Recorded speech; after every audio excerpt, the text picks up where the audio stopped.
Mariel Rodriguez, pinalayas ni Robin Padilla matapos lumabas ang resulta ng DNA test ng kanilang anak.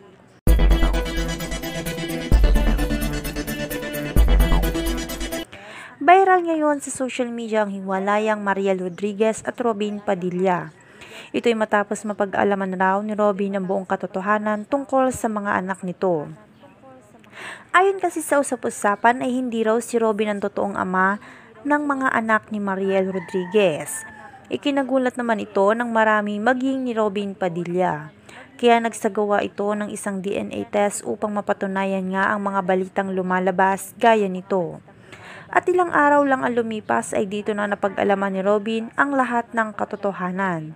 Kaya naman ayon sa usap-usapan ay pinalayas daw ni Robin si Mariel sa kanilang tahanan matapos malaman ang buong katotohanan. At ayon pa sa mga ulat ay marami ang nagulat sa naging desisyong ito ni Robin Padilla para sa kanilang mag-asawa ni Mariel Rodriguez. Hindi kasi lingid sa marami kung ano ang kagandahan noon at kasaya ng pagsasama nila bilang isang buong pamilya.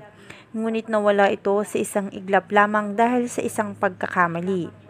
Maging ang mga taga-subaybay ng mga ito ay hindi makapaniwala sa sinapit ng relasyon nila Robin Padilla at Mariel Rodriguez. Ganun pa man ay marami pa rin ang umaasa na muli silang magkakaayos at mabubuo muli ang kanilang masayang pamilya.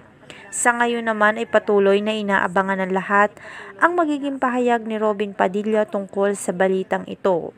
Ayon naman sa isang malapit na kaibigan ni Mariel ay sobrang nagsisisi na raw ngayon si Mariel sa lahat ng mga nagawa nitong kasalanan kay Robin Padilla. Sana'y mapatawad pa daw siya ni Robin maging ang kanilang mga anak.